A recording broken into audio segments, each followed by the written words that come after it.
ये दोस्तों नमस्कार। आज हम फिर बात करेंगे प्रोबेबिलिटी के बारे में ही।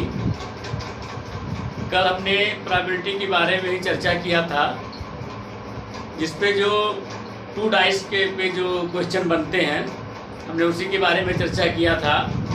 आज मैं उसी बात को फिर थोड़ा सा रिपीट करके फिर मैं आगे बढ़ता हूँ।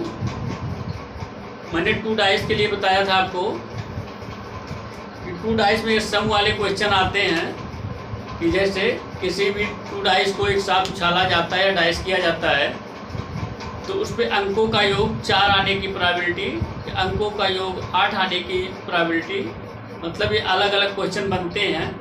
कि ऐसे भी बन सकता है कि अंकों का योग कम से कम या एटलीस्ट 3 आने की प्रोबेबिलिटी। तो बहुत तमाम प्रकार के क्वेश्चन बनते हैं जो मैंने आपको कल बताया था कि 2 डाइस वाले कैसे होते हैं। तो आज हम फिर एक बार रिपीट कर दे रहे हैं 2 डाइस के लिए। 2, 3, 4, 5, 6, 7, 8, 9, 10, 11, 12। ये 1 होगा, ये 2 होगा, ये 3 होगा, ये 4 होगा, ये 5 होगा और ये 6 होगा।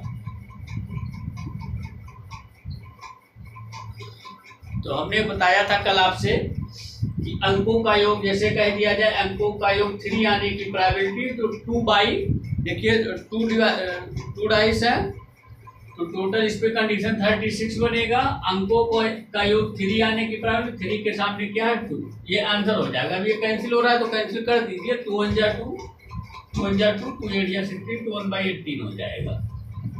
और एक चीज ध्यान रखिएगा, प्रोबेबिलिटी कभी भी 0 से कम और 1 से अधिक नहीं हो सकती। प्रोबेबिलिटी की जो कंडीशन होती है 0 less than or equal E less than or equal 0 less than or equal P probability और लेस देन आर इक्वल 1, ये प्रोबेबिलिटी कंडीशन होती है। ऐसा नहीं कभी आप देख सकते हैं कि प्रोबेबिलिटी में कोई आंसर ऐसा आएगा कि 4 आ जाए, 3 आ जाए, 2 आ जाए या 1 पॉइंट समथिंग आ जाए। ऐसा कुछ नहीं है, ऐसा भी नहीं हो सकता कि -1 आ जाए, -2 आ जाए, ऐसा भी नहीं हो सकता। प्रोबेबिलिटी के जो आंसर होते हैं वो 0 या 0 से ग्रेटर, लेस और 1 से छोटे होते हैं। ध्यान दीजिएगा, अगर किसी भी घटना के घटित होने की प्रोबेबिलिटी 0 है तो मतलब वो घटना घटित नहीं होगी। अब अगर किसी भी घटना के घटित होने की प्रोबेबिलिटी 1 है तो इसका मतलब श्योरिटी वो घटना घटित होगी। इस बात को ध्यान रखिएगा, यही दोनों में डिफरेंस होता है। अब देखिए, हमने कल बात किया था आपसे ये 2 डाइस के लिए, तो इस पे तो मैंने कल बात कर लिया था। आज हम बात करते हैं 3 डाइस पे कि 3 डाइस क्या होता है और 3 डाइस के क्वेश्चन कैसे बनते हैं। देखिएगा, इसे लिखा है, देखिएगा, इसको भी ग्राफ के द्वारा ही समझेंगे। 3, 4, 5, 6, 7, 8।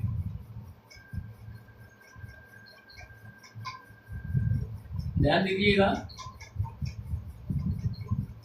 9,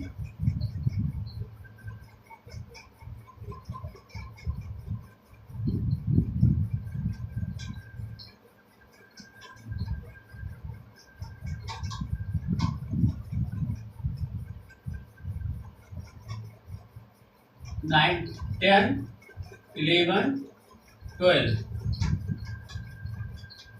ये 12 हो गया, ये 13, ये 14, ये 15। ध्यान दीजिएगा, यहाँ पे देखिएगा 11, यहाँ 12, यहाँ 13, यहाँ 14, यहाँ 15, यहाँ 16, यहाँ 17, यहाँ 18। ध्यान दीजिएगा, ये इस टाइप में ग्राफ बनेगा। यहाँ देखिए, ये 1 हो जाएगा, ये 3 हो जाएगा, ये 6 हो जाएगा, ये 10 हो जाएगा,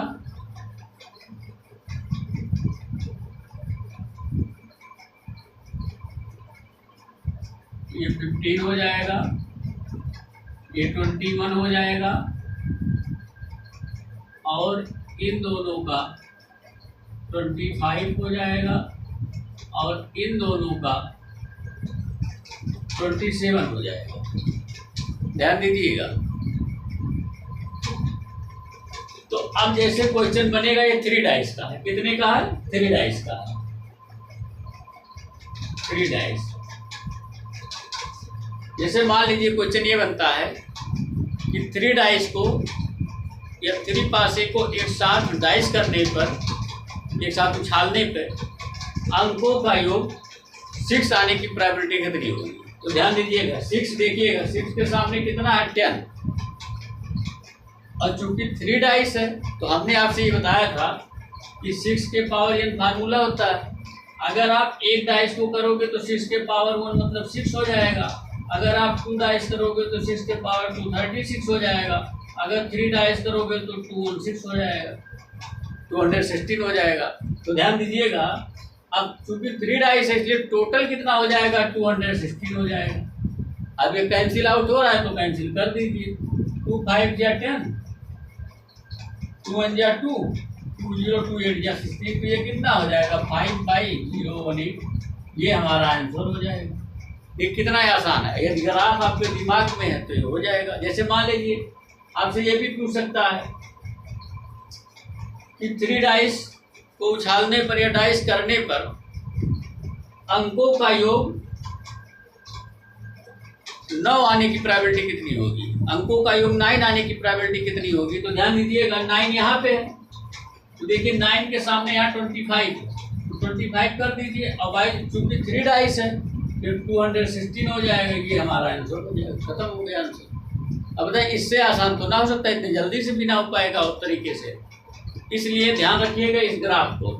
दोनों ग्राफ यदि आप बना लेते हैं तो 2 डाइस के सम वाले क्वेश्चन कोई भी गलत ना होंगे, 3 डाइस के सम वाले क्वेश्चन कोई भी गलत ना होंगे। जैसे आपसे ये भी पूछ सकता है कि 3 डाइस को एक साथ, ध्यान दीजिएगा, 3 डाइस को एक साथ उछालने पर या डाइस करने पर कम से कम या एटलीस्ट, ध्यान दीजिएगा, कम से कम या एटलीस्ट 4 आने की प्रोबेबिलिटी कितनी होगी? ध्यान दीजिएगा, देखिए क्वेश्चन बहुत बढ़िया है। कम से कम या इंग्लिश में कहते हैं एटलीस्ट 4 आने की प्रोबेबिलिटी कितनी होगी?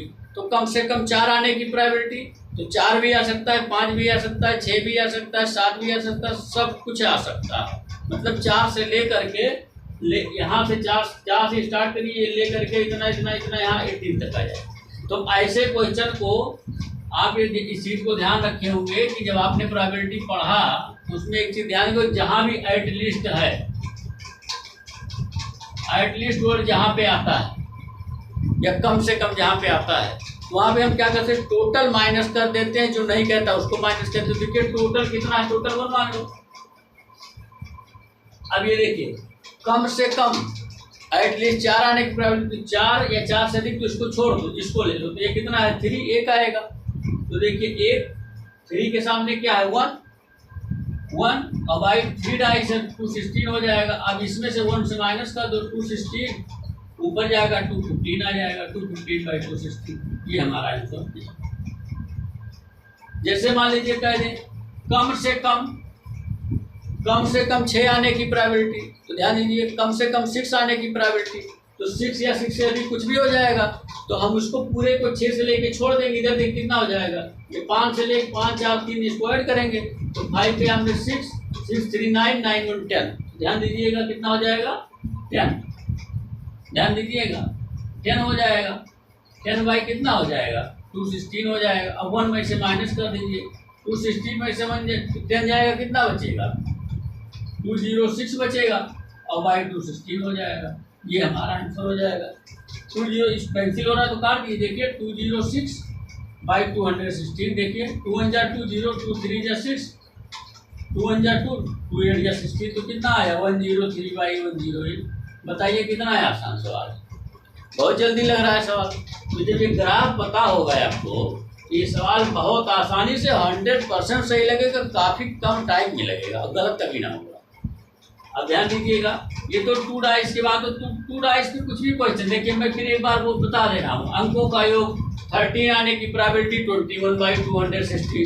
अंकों का योग 5 आने की प्रोबेबिलिटी 6/200, 6/260। अंकों का योग 3 आने की प्रोबेबिलिटी देखिए 1 है सामने, 1/260। अंकों का योग 11 आने की प्रोबेबिलिटी, 11 के पास देखिए 27 है, तो 27/260। इसको याद करने का तरीका मैं जो आपको ये लिखा हूँ बता दूँ। देखिए पहले 1 है, 1 में 2 ऐड करेंगे 3 हो जाएगा, 3 में 3 ऐड करेंगे, एक बढ़ा के 6 हो जाएगा। अब 6 में 4 ऐड करेंगे 10 हो जाएगा, 10 में 5 ऐड करेंगे 15 हो जाएगा, 15 में 6 ऐड करेंगे 21 हो जाएगा। अब इन दोनों को देखिएगा 25 से 27। तो थोड़ा सा टेक्निक भी रखेंगे पास में कि याद करने का, एग्जाम में भूल ना जाए। तो आप इतना समझिए, एक है, एक में 2 ऐड हुआ, 2 में 3 ऐड हुआ, 3 में 4 ऐड हुआ, 4, मतलब इस तरीके से पहले 2 ऐड हुआ, फिर 3 ऐड हुआ, फिर 4 ऐड हुआ, फिर 5 ऐड हुआ, फिर 6 ऐड हुआ, ऐसा यहाँ तक पहुँचेंगे। यहाँ तक पहुँचने के बाद इन दोनों को याद करिए 25 से 27। इस तरीके से आपका 2 डाइस और 3 डाइस वाले क्वेश्चन कभी भी नहीं गलत होते। चलिए ठीक है, मुझे विश्वास है कि आप हमारी बात को समझ रहे होंगे और इससे आसान वे में और नहीं लग सकता डाइस वाले क्वेश्चन, जो सम वाले क्वेश्चन आते हैं। चलिए ठीक है, तो फिर कल मुलाकात होगी। कल जो सिक्के वाली बात होती है कि एक सिक्के को उछाला जाता है, 2 सिक्के को उछाला जाता है, 3 सिक्के को उछाला जाता है, 1 सिक्के को उछाला जाता है, कम से कम 1 हेड आने की प्रोबेबिलिटी, कम से कम 2 टेल आने की प्रोबेबिलिटी, अधिक से अधिक 3 टेल आने की प्रोबेबिलिटी, अधिक से अधिक 2 हेड आने की प्रोबेबिलिटी। ऐसे सारे क्वेश्चन कैसे सॉल्व करेंगे इसके बारे में हम कल बात करेंगे। ठीक है, धन्यवाद, नमस्कार, कल मुलाकात होगी।